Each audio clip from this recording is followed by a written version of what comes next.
Okay, hi, Dr. Angela. Welcome to the Genetic Genius podcast. I'm so excited to have you as a guest today. Hello, I'm very excited to be here. Yay. Before we jump right in, let's just first talk about to our listeners who you are, a little bit of your story, your background, so they can get to know you.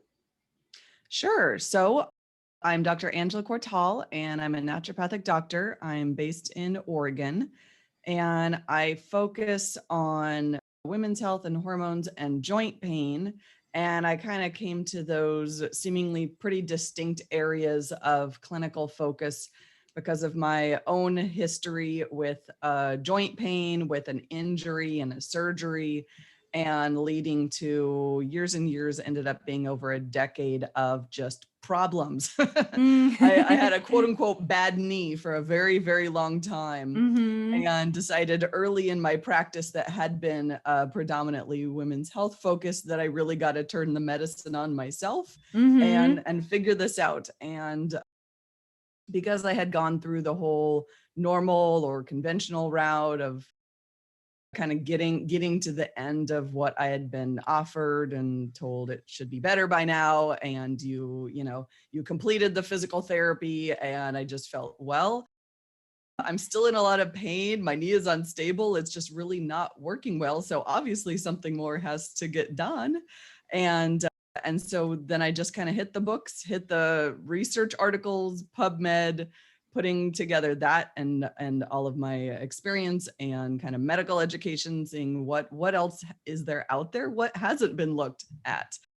Obviously there's something missing for me, and sort of over years put together what is now my framework for looking at identifying and being able to address further underlying causes of joint pain that I find are most commonly missed. Yeah, that's great. There's so many people that have joint pain. And it's wonderful to have an aspect from that natural perspective where you're really, and plus when you have that personal story, where it's your own experience tied into it, it just makes it so much more relevant because it's like just adds another like layer of greatness to the healing experience. Yes, I can pretty much always empathize with patients when they say, Mm-hmm. oh, the doctor said there wasn't anything further to do, or I just got to wait until it gets quote unquote bad enough for surgery. I really hate that one. That one's one I of my pet. know. Yeah, totally. Yeah, just wait. Everything will get better on its own or not. Wait till surgery. Basically, we're not giving you any ideas, anything whatsoever, but in 5 or 10 years we'll just take that joint out and replace it. And having gone through pretty much every medicine possible, I Mm-hmm. work a lot of times with patients where that's not working, or Mm. it's really hard to get off of it, and it's not really doing what it was originally supposed to be doing, because there's so much underneath the surface that people will just be struggling with over Mm. time, because often just the conventional perspective is we just got to shut down that pain signal and everything will Right. be fine, but everything Mm-hmm. often really isn't fine. Yeah, exactly. So today we're going to be talking a lot about kind of like the root cause of the pain and how to really like dive into like the detective work about, okay, like what's really going on? Because you do have to stop the pain pattern. Of course, that's the upper like level of feeling, right? Okay, stop the pain pattern. But then what was causing the pain pattern? I think that's what we're going to dive into today, and some of that other causes inflammation, which is super exciting. One of my favorite topics is pain, because so many people are suffering with it. It's so common and so many different variables that are causing their life to suffer. Yeah, and I would say that really is where I start, and my perspective is that I'm an investigator and I'm just trying to Mm-hmm. figure this out, and not every case is the same. Right. No, individualized medicine, correct? Yes, so we follow the clues using, I would say, as I described, a framework or an approach where I'm going through and assessing, like, is this pattern relevant for you? Is that Mm-hmm. pattern relevant for you? But really identifying for each individual person, starting with just purely a physical exam and diagnosis, because Right. even the concept of joint pain, not everyone's joint pain, or not everyone's pain that they feel in that joint will be coming from the same place. Oh, totally. Yeah, there's a lot of different components of the joint, right? Yes, yes. And Yes. very, very often I've had so many patients I really can't count at this point who have been quote unquote in the system, seen a lot of different providers Mm-hmm. for years. Often there's a list of providers they've seen. And when we go through the physical exam, they're like teary saying, thank Mm-hmm. you. No one's really gone through this to this degree. Mm-hmm. And I just find it's just it really tugs on my heart that someone Yeah. could be just struggling and being offered one medication after another and felt like this isn't helping. Is there anything that can help? And we just got to wind back to the beginning and start with a good physical exam and figure out, in the example of joint pain, is it coming from the cartilage, the ligaments, tendon, muscles in the Mm-hmm. area, nerves? Chronic pain can be really tricky because Mm-hmm. often we're just jumping 10 steps ahead and trying to stop it instead Right. of winding back and figuring out what is the full story for this individual person. Yeah, exactly. That's one of the things I love about naturopathic medicine is that we have the time to really hear the story.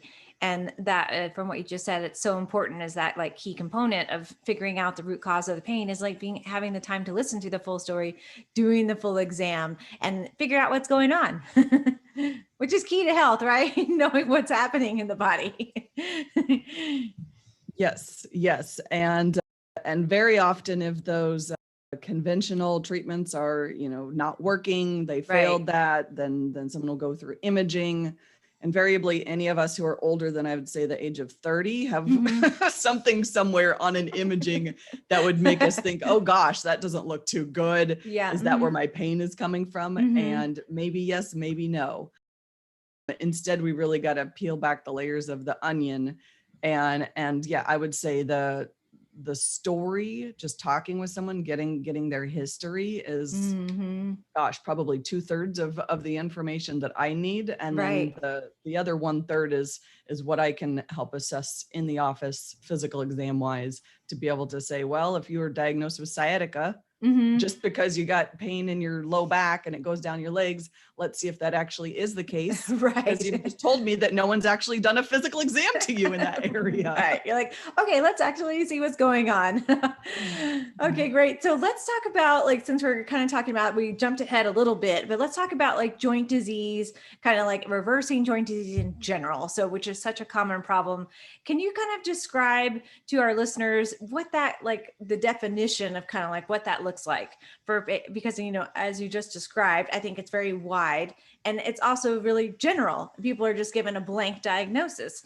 So I'd love for you to just give some information about like what that degenerative joint disease or RJD, DJD looks like, and for our listeners so they can start to understand if they might have been given some kind of proper diagnosis. And then we'll kind of dive deep more into that a lot as we go.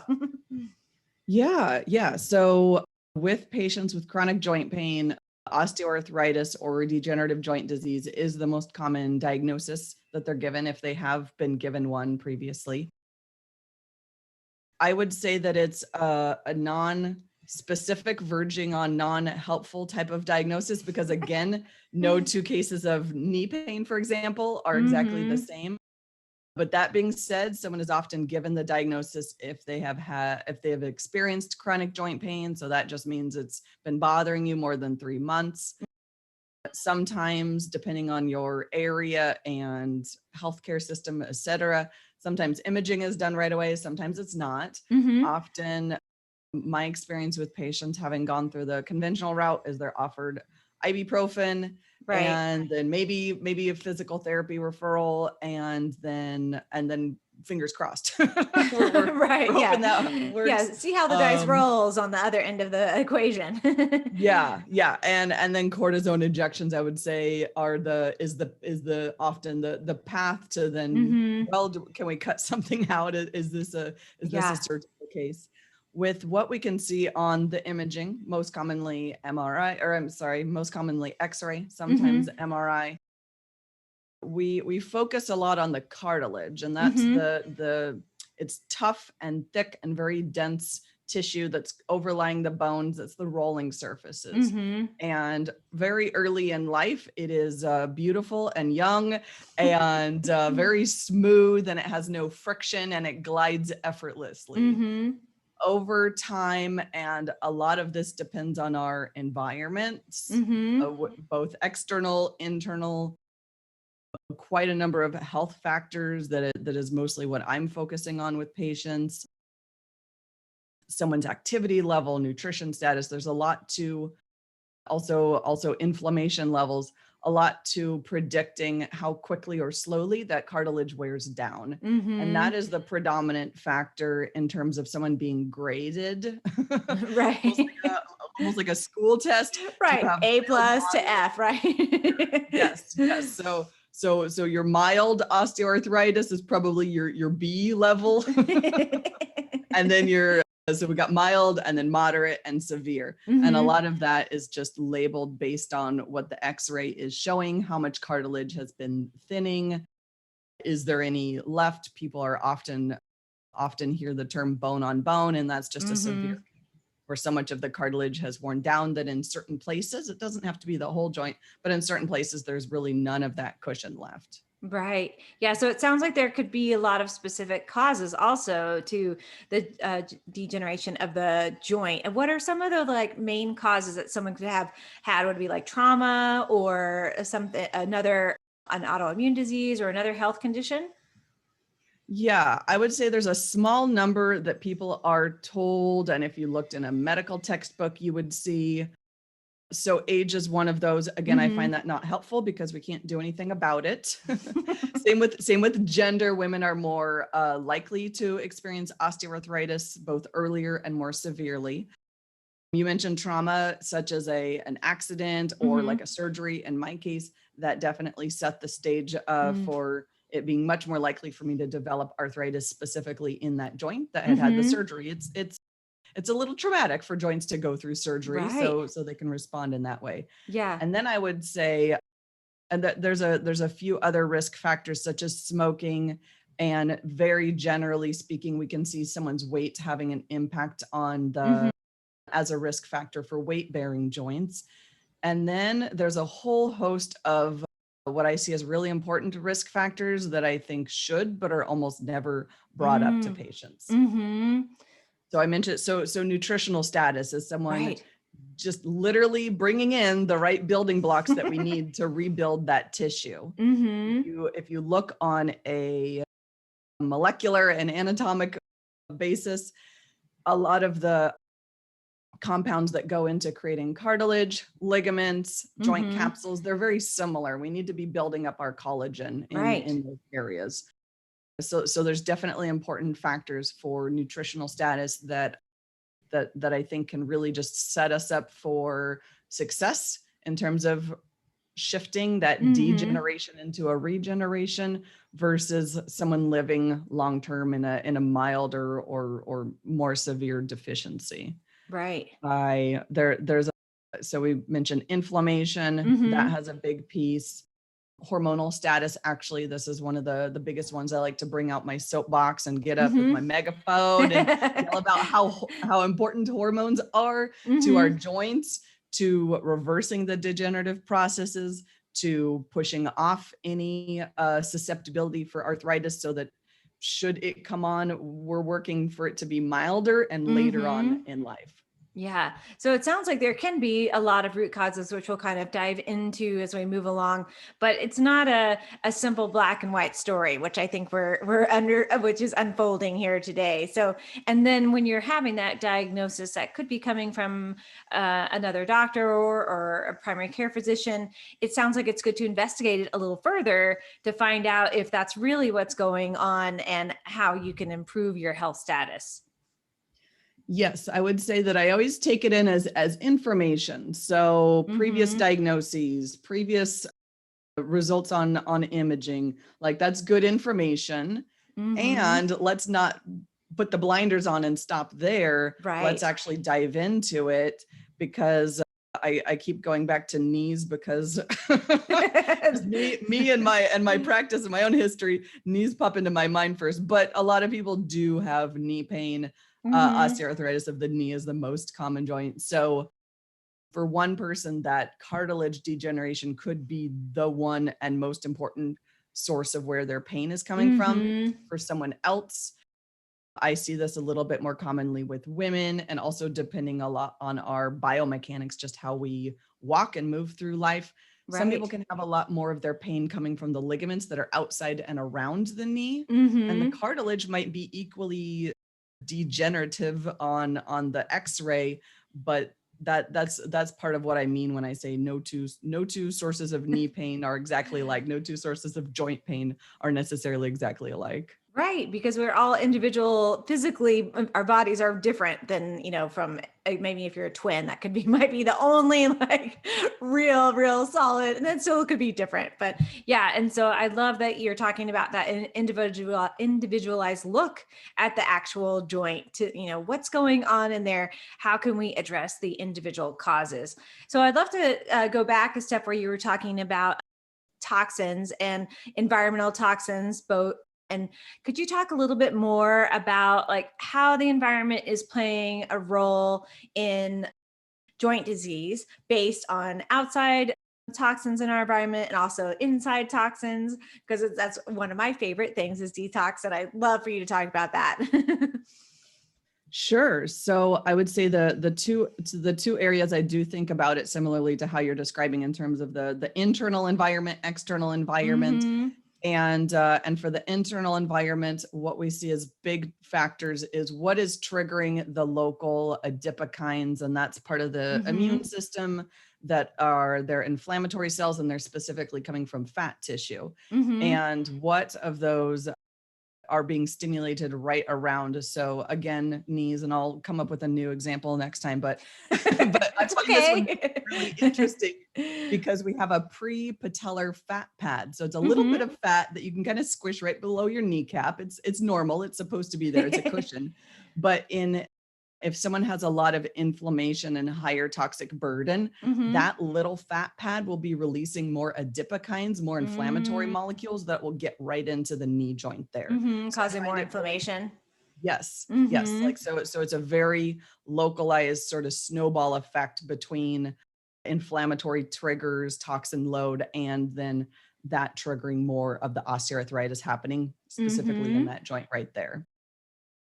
I am seeing more and more research, but only in the last couple of years, like good research where we're being able to track incidence and severity of degenerative joint processes with some of the environmental medicine. I gotta Mm-hmm. say, I really didn't see any of this probably like 5 years ago, for Mm-hmm. example. Mm-hmm. And now we're seeing a little bit more of information on xenoestrogens, Mm-hmm. glyphosate, and the persistent organic pollutants. Again, a lot of it being plastic and plastic derived compounds Right. that each individual person will have their own exposure and accumulation, and that we're Mm-hmm. starting to see some information about that tracking with the actual incidence of osteoarthritis. Yeah, because you were just talking about the fats, and the adipose tissue holds on to those toxins, correct? And so when we're talking about maybe our total inflammatory load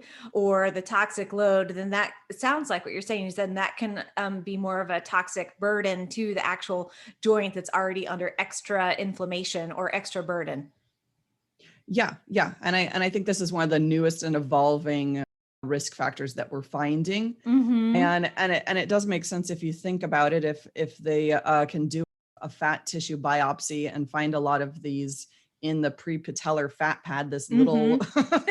The little ball of fat tiny, in the right? knee, It's so it's tiny, but not so existing in important. a vacuum. Yeah, it's like that. If it's happening there, I mean, generally speaking, we can find it elsewhere Right. in the Yeah. We body. have a lot of fat in other places just besides our knee. Yeah. And so then I think about what further in research are we going to find in the years to come where we can see, okay, if that is affecting the knee joint, Mm-hmm. are fat reserves in the upper body affecting the shoulder joints, and in the Right. hips, hip Mm-hmm. area affecting the hip joints. I think we're just going to be finding more and more of this information out pretty soon. Yeah, totally. So, okay. So let's say we're thinking that the joint inflammation or joint pain is coming from that toxic burden. What type of do you have a program or something that you work with to help identify what that toxic load would look like on a general aspect? And then how do you work with patients to decrease that toxic burden? Well, gosh, it's a big topic. Right. Yeah, that's a big And question. You can be general. it is. It sort of depends on how good of a sense can we get for what their exposure may have been. That can Mm-hmm. then direct us to what sort of testing, Mm-hmm. and are they doing a oral detoxification, or am I working? I don't do a lot of IV medicine myself.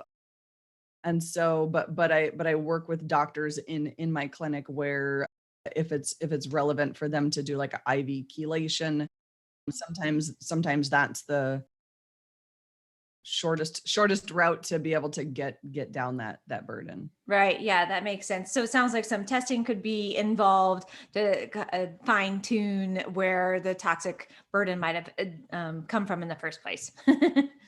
Yeah, Hmm. yeah.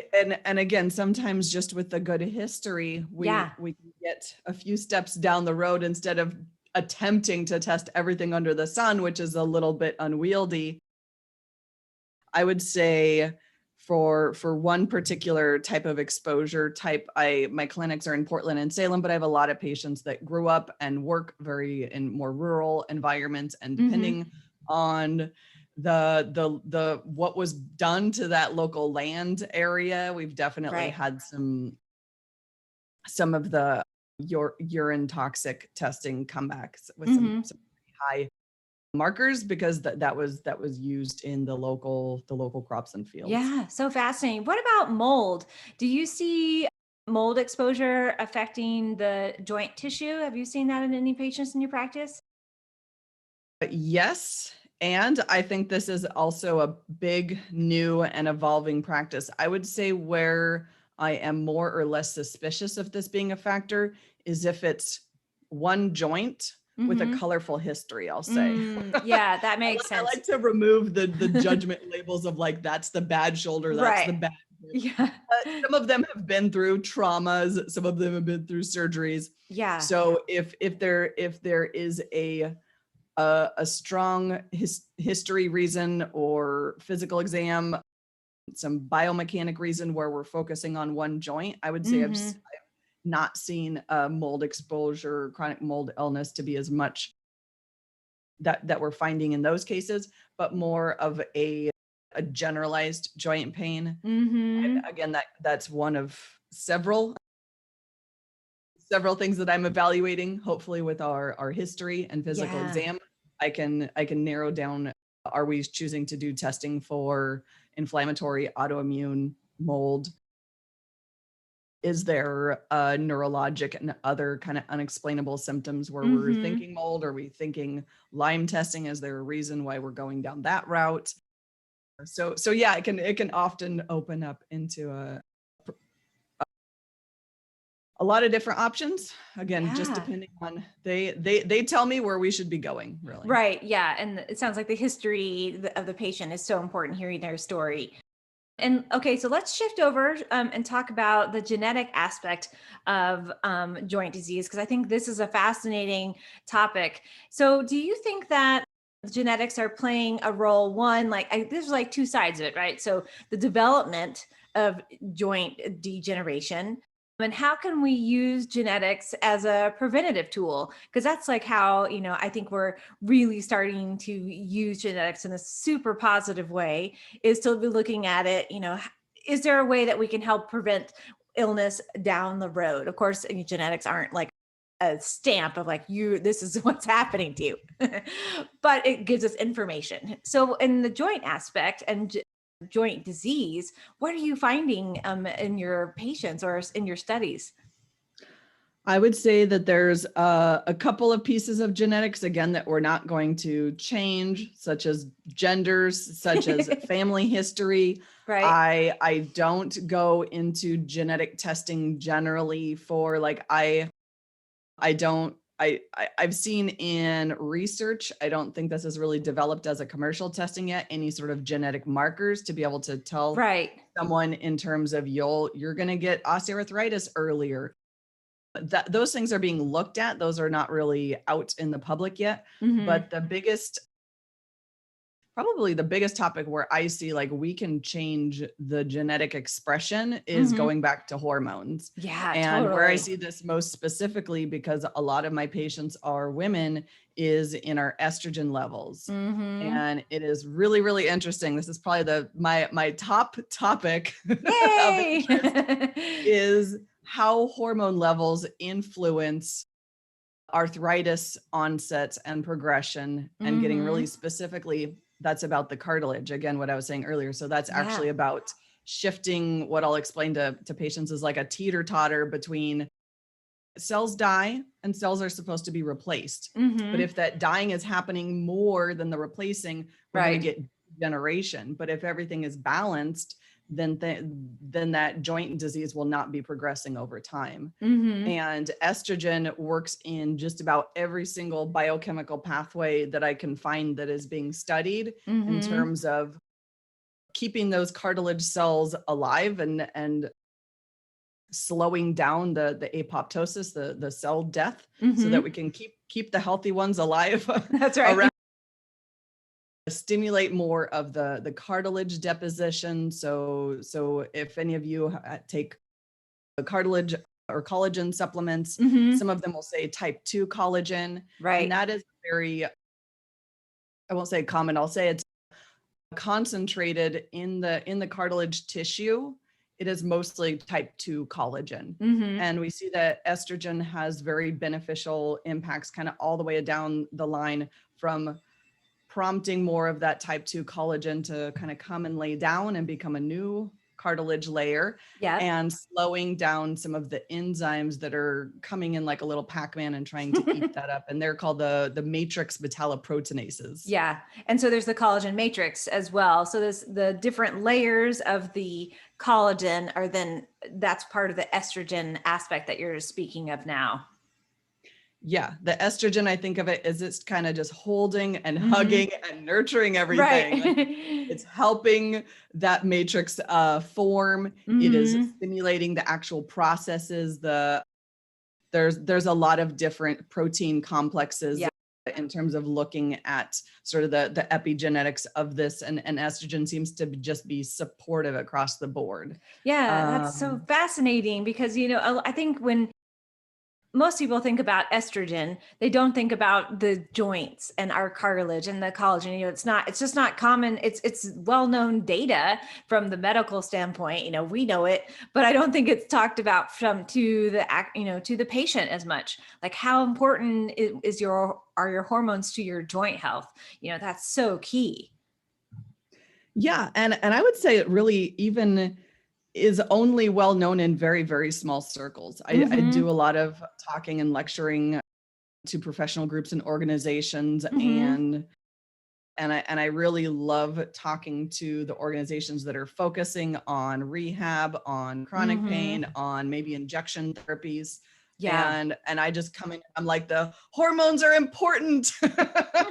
Don't let your patients become hormone deficient. That's If they're right. having these issues, they just won't heal as fast. They'll continue sliding down if they're in a Mm-hmm. constant state of hormone deficiency. Yeah, totally. So it sounds like part of the panel is, especially when you're working with women and female patients, is that you want to make sure that how are their hormones when they're coming in with specific symptoms. You're like, okay, let's make sure we're looking at the hormones. And so you would do a hormone lab panel, a female hormone panel to see what the levels are. Yeah, I would Mm-hmm. say that's pretty common. And then the timing of when we want to do that, maybe it's right off the bat with certain patients. Again, just Mm-hmm. depends on what are they coming to me for, what's going on, what are they looking for, Mm-hmm. or are they coming with a sort of peripheral issue, and we notice 6-8 weeks down the road something, you're not responding how we thought you would be. Right. Let's circle back around and look a little bit more closely. I really think even though you said you had some hormone test, or you don't think your hormones are involved, this is making me suspicious that we really should be digging deeper on that Right. area. Yeah, and so key for so many other factors of women's health, but joints they're so important for maintaining, every aspect of our motion.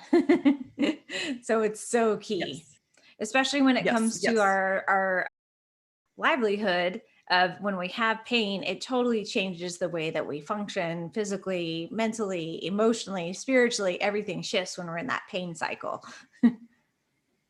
Yes, and hormones can be, if that's relevant for someone, one of the biggest impacts I see to like turn that around, get those, get all that pain signaling calmed down, get things healing, get someone feeling comfortable.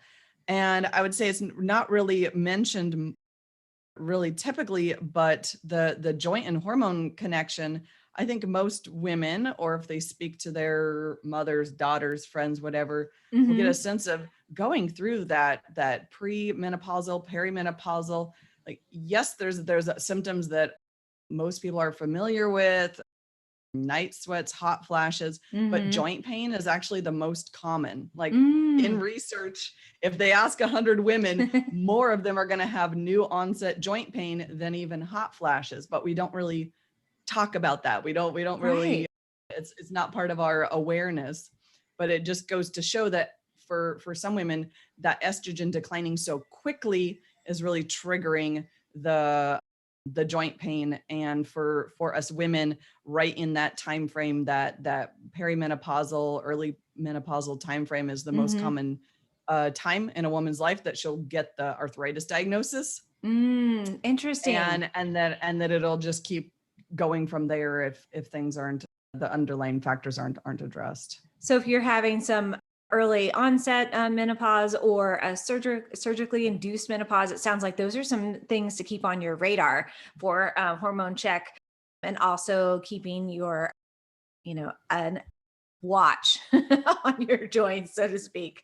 Yes, yes. And we may, this description may not appeal to everybody, but because it is very, very on topic here, the way in rat animal research that they induce osteoarthritis in the female rats is they take out their ovaries. Wow. Well, and that's is becoming more common. I see that a lot with patients where they're very early on, in their 30s, or where I'm seeing a lot of patients that have had that type of surgery, and it can be very detrimental to their hormonal health and body moving forward. Yes, yes. It has systemic effects, like you said, mood, energy, well-being, and also joints. Now everyone knows. Right. Yeah. So so let's talk about the nutritional aspect, because you mentioned that earlier. So are there things that, first of all, like what would be some possible signs, or maybe like when you're looking at some nutritional deficiencies and an intake, when you're taking that history, some key signs you would pinpoint to nutritional problems joint problems.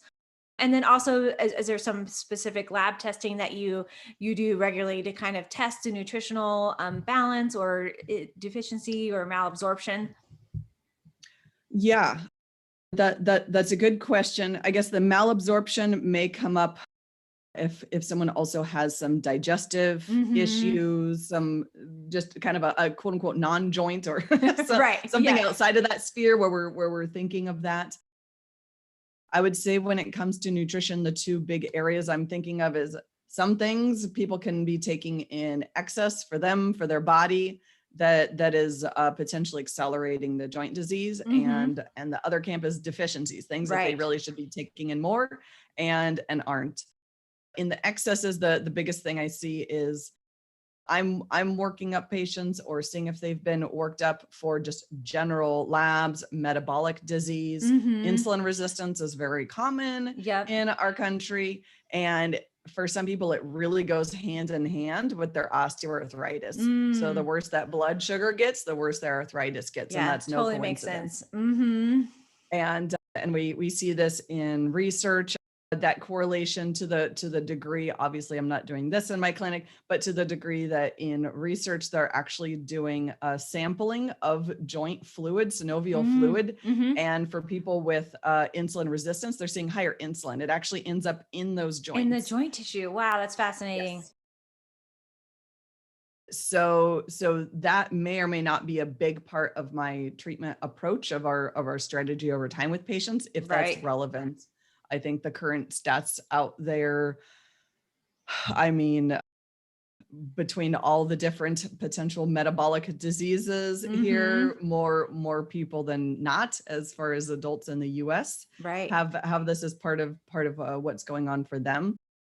So it's about doing dietary changes and integrating anything else. Are we needing some new additional nutrients, botanical formulation, something where we're helping them? If it is a high blood sugar case, for example, we're getting that down, and I'm really focusing in that regard. So in that case, it's about getting down that blood sugar and insulin. Yeah.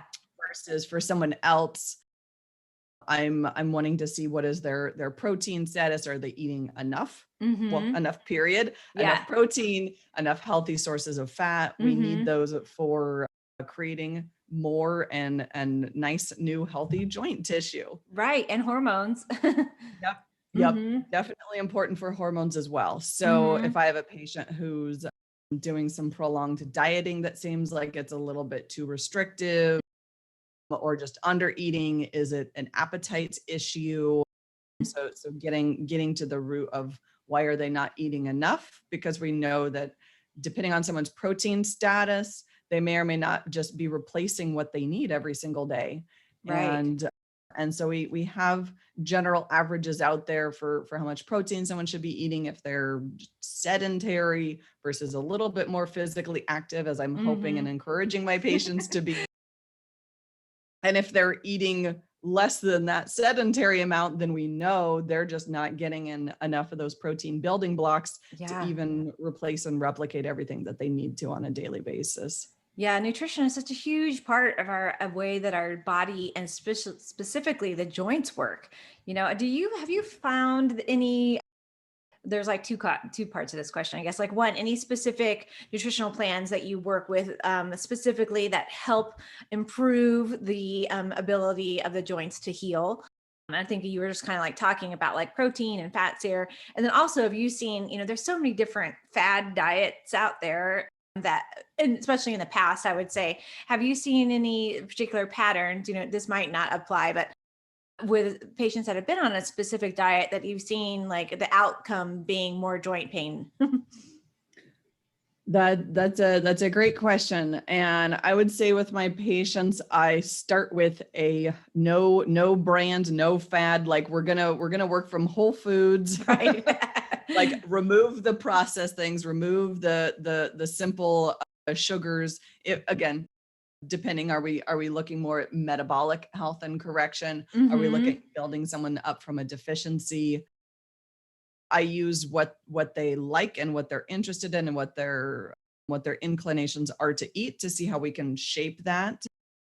So I certainly use a lot of paleo and low carb and keto like pieces with patients.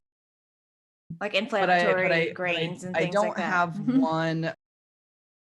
one name brand diet. I don't know. Maybe I should name it. Right. The create a joint, name. the joint, I don't know, joint free or joint pain or something. Happy joint diet. Right. I don't know. Yeah. Well, you have In the my younger joints, the younger joint diet. Yeah, there you go. In my book, I do talk a lot. I guess I think about it more of like a framework, like Right. these things, like lessen down these if they're too much for you in your diet. Yeah. And so I definitely give a lot of guidance there, and then just see, do we need to tweak something that they're already eating? I do see troubles with the pretty low calorie, low fat. Certainly if there's any metabolic challenges, then I'm sometimes nicely arguing with patients and their complex carbs Right. that are not complex enough for them if they're still pre-diabetic. So it's about working from what someone's familiar with and what they like, and Yeah, exactly. and trying to transition. I think of it in terms of we're just shifting ratios here, because then that way we can get small, incremental, sustainable steps towards a dietary approach that will work for each person. So if they just like certain kinds of foods, I try to work with that. Yeah, that makes total sense because when, working with patients, want to have something they like that is fun for them and compliant. Otherwise, they're not going to want to do it long term. And when you're talking about regeneration of a joint, it's not going to be overnight, correct? You need to have something that is sustainable. It's going to be able to last for a while. Yes. Yep. We'll notice positive improvements as time goes, but it's not a sudden fad diet. I don't do like short, intensive kind of restrictive diets with patients. Right. I'm more saying you need to get a little bit more of this in your diet. And oftentimes they're really happy to hear that. They're like, eggs are okay. And I'm like, yes, for you, eggs are okay. Yep. Yeah. You Cholesterol is can eat good for more meat you. in your diet. Yes. Yeah. Yes. You don't need to like restrict your meat down to 2 servings a week. If you're like, for you, this is perfectly okay. We're just, so I think of it, if I can add in like 6 things to their diet as I'm saying, you want to pump the brakes on this one. Right. Then it's, I think we both get a lot more progress that way. Right. Yeah. Sugarcoating in a good way. Oh, great. So when you, just as a back step to the hormonal deficiencies, because I know that's a topic that you love to talk about. So based on that, when you see that, are there different aspects of the hormones that are playing in specific joint diseases? Because I know we have different ones. Is osteoarthritis the biggest one that we're seeing in relationship to hormonal deficiencies, or are you seeing more more different joint diseases or dysfunctions happening with hormonal deficiencies? Yes, and yes, and yes. Yes, osteoarthritis or degenerative joint disease is the biggest one, probably just because numbers wise it's most prevalent. But also degenerative disc disease, facet disease in the spine, adhesive capsulitis in the shoulder. There's a lot of research out there with non-specific low back pain, non-specific generalized pain, or even generalized joint pain. So kind of all of those different categories. Also spondylolisthesis, so movement of the vertebrae respective to each other, and scoliosis and fibromyalgia and osteoporosis, and there's probably a few more I'm missing. Yeah, But so there's a lot of that's different everything I can aspects. think about. Yeah. But yes, all of those have a potential hormonal component. And do you use hormone replacement therapy when you see these deficiencies in hormone labs, or are you doing something? What's your kind of the approach to that? I don't know if you use hormonal therapy with your patients. I do, and I would say I think of it like a spectrum. So depending on what's going on, the severity of what's going on, Right. like how much it's impacting them, and then also just through our conversation of what their preferences are. I am doing hormone treatment with some patients. I'm doing non-hormonal hormone support with other patients though. Right. Yeah. So it depends on the patient and the severity. It sounds like. What are some of the non-hormonal, not like the HRT? What are some of the alternatives to that, like herbal support or nutritional support, supplemental support that would give that alternative hormone support? Yeah, so we touched on a lot of the nutritional pieces because what is good for your joints is good for your hormones. And then physical activity is another big building block in my book. I like to take a lot of patients from being less active or only aerobic, non-resistance type of activities, segue them into more strengthening, resistance sort of exercises. And how I explain the benefit to patients, there can be quite a number of ways depending on what's going on for them. But for hormones, I say we're wanting to build up your muscles, build up your muscle fibers, and that helps with regulating the hormones you do have on board.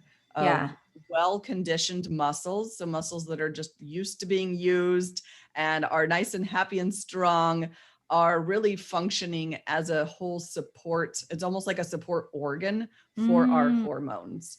Yeah, that's so fascinating. I love that because a lot of people don't, I mean, exercise, of course, is 100% key to health, I believe.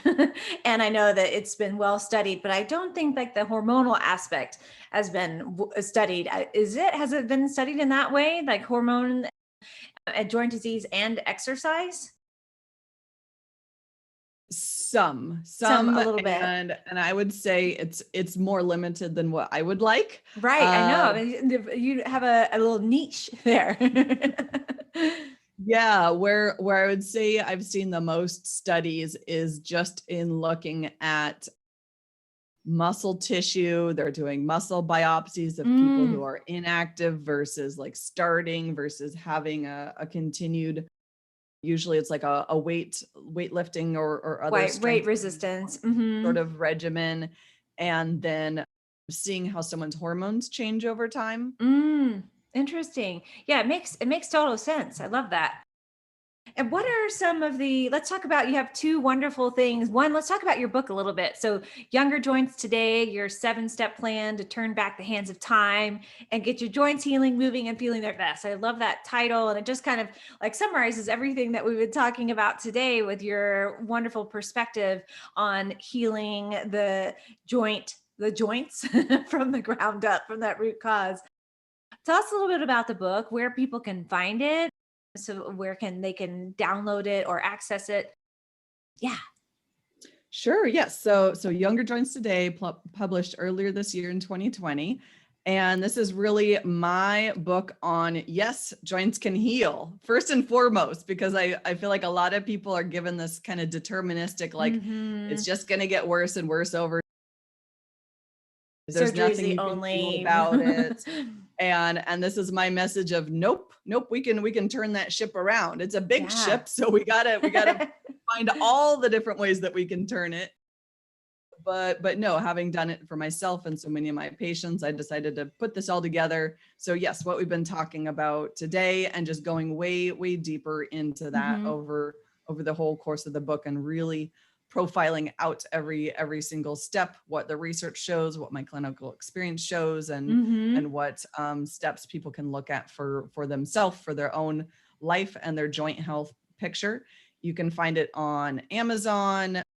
It is in the Kindle version. If any of you out there are very not Amazon people, you can get it directly through my website too. That's totally fine. But yeah, it's out there in ebook and print form.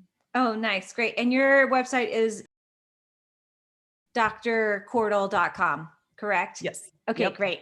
Good. And then you also have, so this is another place that people can go and find a great resource, is you have a 7 hidden causes of joint pain checklist, which they can download from your website as well. Yes. So depending on where you want to go from here, there's the deep dive whole book, Right. or there's what was she talking about, and what were those things I was like, I have joint pain, or I'm going to give this to my friend with joint pain, and what were those things that she was saying was really important. So then I made a small checklist where you can just kind of have that on hand to be able to see what has been looked at for me, and where should I go from here. Nice. That's so key, in the busy world that we're all in. It's nice to have something like, okay, check, and then need to dive deeper, finding practitioner help and things like that. You're seeing patients in physically in your practice, and you're also doing telehealth as well? Yes. Yep. And yeah, this has been a big transition this year, like for so many practices. Right. And so what I've been doing is and also recommendations and guidelines can change week to week. Yeah. But what's been happening is what can be done remotely is being done remotely.